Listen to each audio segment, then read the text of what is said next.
You ever hear a laugh that changes your life? Mine came from the living room, muffled through a half-open door, the moment my parents told my sister, "It's all yours now." They were talking about my college fund. That moment cracked something in me, but also lit a fire I didn't know I had. If I'd known how things would unfold, I might have smiled right then. I'm Amelia Torres, a girl who always played by the rules. Straight-A student, volunteer tutor, editor of the school paper, you name it. I wasn't flashy or loud, but I believed hard work would always be rewarded, until it wasn't. And see, growing up, college wasn't just a dream, it was the goalpost my whole life was aimed at. My parents had made a big deal about the college fund they were setting up for me ever since I was in middle school. They even showed me the statement once, like a trophy. "Look, this will get you to wherever you want to go." I kept that promise like a secret prayer, believing they'd keep theirs, too. But promises, as I learned, are fragile things, especially when family dynamics come into play. My younger sister, Layla, was the star in our house.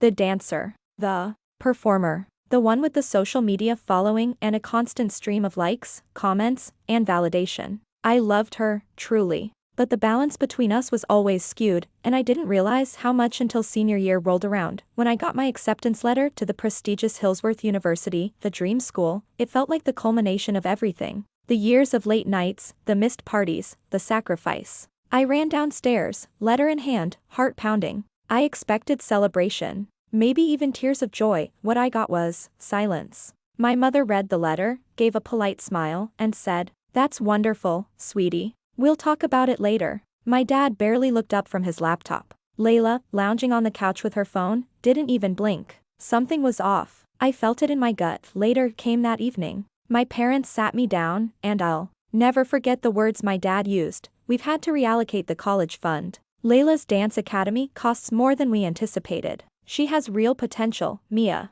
You're smart, you'll figure something out." It took a second to register. Reallocate. Like I was a spreadsheet. Like I didn't matter. I didn't scream. I didn't cry. I nodded and excused myself. In my room, I stared at the acceptance letter again, the gold Hillsworth crest suddenly mocking me. And then I heard it, that laugh from Layla downstairs. Not cruel, but careless. It echoed in my bones, but here's the thing, they were right. About one thing. I would figure something out. And they had no idea just how far I'd go. I dove into scholarships like my life depended on it, because it did. Every essay, every application, every "why do you deserve this" question, I answered with a ferocity that surprised even me. I wrote like I was screaming into the void, hoping someone, anyone, would hear me, and then came the interview with the Hillsworth Future Leaders Committee. It was my final shot, an all-inclusive, 4-year full ride that only one student in the state received each year. I walked into that room with fire in my chest. I told them about my community projects, my love for journalism, and yes, the financial betrayal that had sparked this relentless drive. I didn't hold back. Weeks passed. Graduation loomed. Layla had her big showcase coming up. My parents were so wrapped up in her that they didn't even notice how quiet I'd become. But I was watching, waiting, and soon, it all came to a head. The night of the scholarship awards banquet at Hillsworth. I almost didn't tell them I was invited. I just said I had the thing. My mom waved a hand, distracted. "Be safe," she said, already turning back to Layla's rehearsal video on the TV. I arrived alone, nerves dancing under my skin like electricity. The hall was opulent, every table draped in deep blue, the university colors. I felt out of place, until I saw the plaque with my name on it. Right at the front, when the dean stepped up to the podium, I wasn't breathing. She spoke about resilience, about leadership, about integrity in the face of adversity. And then she said, "This year's recipient has shown us what true grit looks like." Her story moved us. Her achievements humbled us.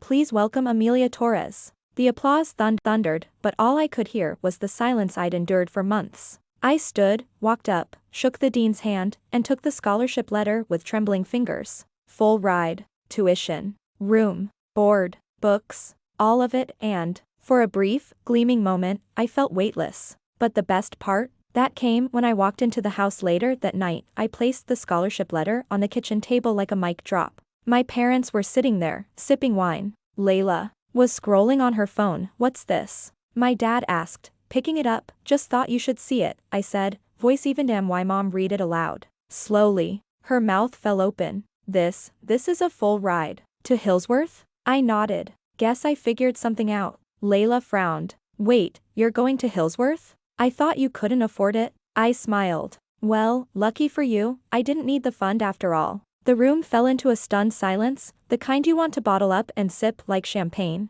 But the real twist? That came later, when Hillsworth published an article on me in their alumni magazine. They quoted parts of my scholarship essay, including the part where I wrote about the college fund being given away. The betrayal. The sacrifice. My parents read it. And suddenly, their friends started asking awkward questions, that glossy image of our perfect family? It cracked. I never said anything cruel. I didn't need to. Every achievement from then on, every award, every byline in the campus newspaper, every published article, was a quiet reminder I didn't just survive their decision. I soared because of it, and while Layla continued to chase followers and sponsorship deals, I chased something deeper, something permanent. My degree, my future, my worth, defined not by their money, but by my own resilience. They used to call Layla the star, but at my graduation, it was me who got the standing ovation. My professors, my peers, even the dean herself. Damn, my parents were there, but they sat in the back. I saw their faces when I gave my speech, how they looked at each other when I thanked everyone who believed in me, and those who didn't.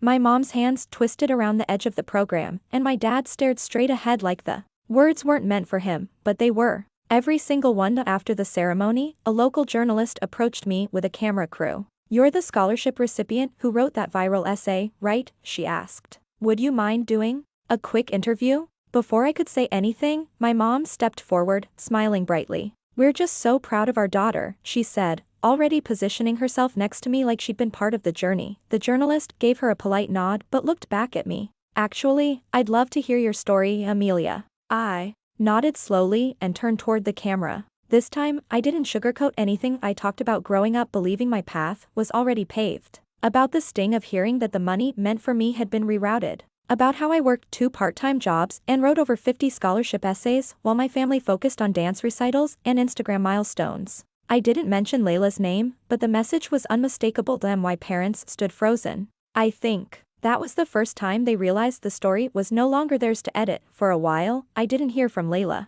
The silence from her was louder than any argument we'd ever had. But one evening, a few weeks after graduation, I got a message from her. It was short: "Congrats, Mia. I didn't know you felt that way." I stared at the screen. My fingers hovered over the keyboard. Part of me wanted to unload everything I'd bottled up for years. But another part, an older, more tired part, just closed the message. Some things don't need a reply. Some acknowledgements come too late to matter. And yet, I wasn't angry anymore. I wasn't even bitter. What I felt was something purer, quieter, like relief. Like I had finally stepped out from the shadow cast by everyone else's expectations. College flew by. I double majored in journalism and public policy, won awards, interned with a state senator, and eventually landed a fellowship that let me report from overseas. For the first time in my life, I didn't have to explain who I was in relation to anyone else. I was just Amelia. Every time a new article was published with my byline, I forwarded it to my old high school teachers, the ones who had encouraged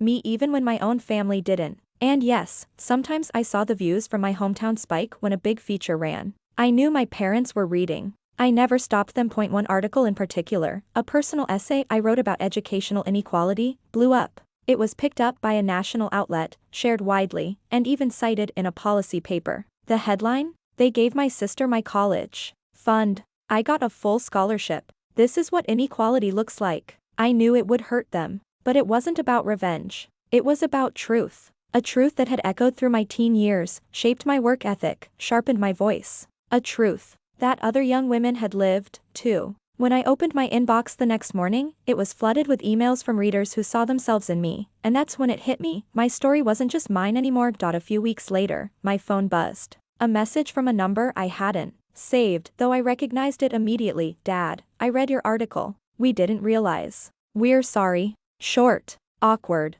and far too late. Still, I stared at it for a long time. I didn't respond right away. I let it sit, because the truth was, I wasn't sure what I wanted from him anymore. An apology? Validation? Maybe. But mostly, I just wanted him, and my mom, to understand that I had built something lasting without them. Eventually, I replied with one sentence: "Thank you. I hope Layla is doing well." That was it. I didn't want to rehash everything. I didn't need to relive it. I had already moved past it. but I wanted them to know I hadn't forgotten, and I never would. The next call came from a documentary producer. "We're doing a series on scholarship recipients who overcame major obstacles," she said. "Your story stood out. Would you be interested in being featured?" I blinked. "Me? On camera?" She laughed. "You've already been telling the world your story in writing. Now we want to show it." A few months later, they filmed the segment in my apartment, with shots of me walking through Hillsworth's campus, flipping through old essays, and talking about the night the dean read my name. I even held up the original scholarship letter, still perfectly folded, still crisp at the edges. The producers called the episode Earned, Not Given. When it aired, it went viral again, and this time, Layla called, "Hey," her voice said through the phone, uncertain. I saw the documentary. I sat on the edge of my bed, unsure what I'd hear next. "I didn't know everything," she said quietly. "I thought you just didn't apply to college. I didn't know Mom and Dad gave you nothing." I stayed silent, letting the pause stretch. She finally added, "I guess I owe you more than just congrats." "I'm sorry, Mia." Her voice cracked. That was the first time I realized that maybe she wasn't just the golden child. Maybe she'd been caught in their game too. Shaped by the same unfairness, just from a different angle. "I'm sorry too," I said finally. "Sorry we let it go on this long without talking." And just like that, a bridge formed, not sturdy yet, but real. And for the first time in years, I felt like maybe we could build something on it. 5 years after that living room laugh that shattered my trust, I was invited to speak at the very same high school I once walked through as a quiet, unnoticed overachiever. I stood in front of a room full of seniors, some eager, some tired, some looking at me like I couldn't possibly understand what they were facing. So I told them the truth. I didn't get a fair shot. My own family chose my sister's dream over mine. But I worked. I sacrificed. And I didn't let that betrayal be the end of my story, it was the beginning. I saw heads lift, eyes widen, students leaning forward. I ended with, "You don't have to be the chosen one. You just have to choose yourself. Every day. Relentlessly. Even when no one else does." Afterward, one girl came up and hugged me. "I'm the middle kid," she whispered. "No one expects much from me. But I think that's about to change." And in that moment, I knew, the story I lived was no longer about what was taken from me. It was about what I took back. I bought my first home at 28, on my own. My name, on the deed. No cosigner. No borrowed money. I walked through that door and cried, not because of the hardwood floors or the view, but because I remembered being 17, hearing my college fund vanish through a wall. That girl never thought she'd have her own office one day, let alone a front porch with lavender pots and a skylight over her reading nook. But she does. I still write,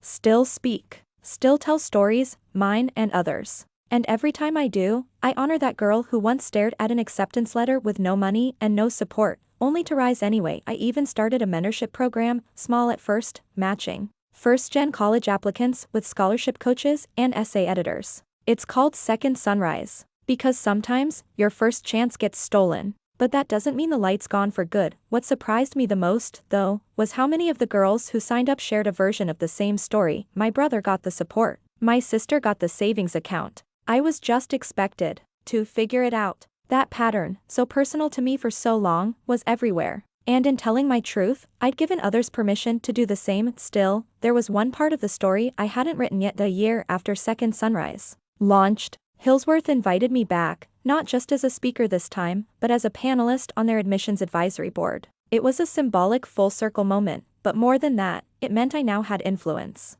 I wasn't just telling the story anymore, I was shaping the future. When I entered that conference room, all glass and polished oak, I saw the dean sitting at the head of the table. She rose and smiled when she saw me. "Amelia," she said warmly, "you've built quite the legacy." I nodded. "I learned from the best," I replied. And I meant it. From the people who helped me, and the ones who didn't. We reviewed applications, discussed funding needs, and debated how to better identify students who, like me, weren't flashy on paper but burned with quiet brilliance. At the end of the session, the dean looked at me again. "You know, when we awarded you that scholarship, I remember thinking, this one's going to do something important. I just didn't know how right I'd be." I smiled. Neither did I. Later that evening, as I walked back through campus, I passed the quad where I'd once sat on a bench crying, wondering if I'd ever make it. And I realized something. I had not just made it in the financial sense. Not just with degrees or bylines or property deeds. I had made peace with who I used to be, with the girl who was overlooked, with the family who didn't choose me first, and with that peace came something even rarer, freedom.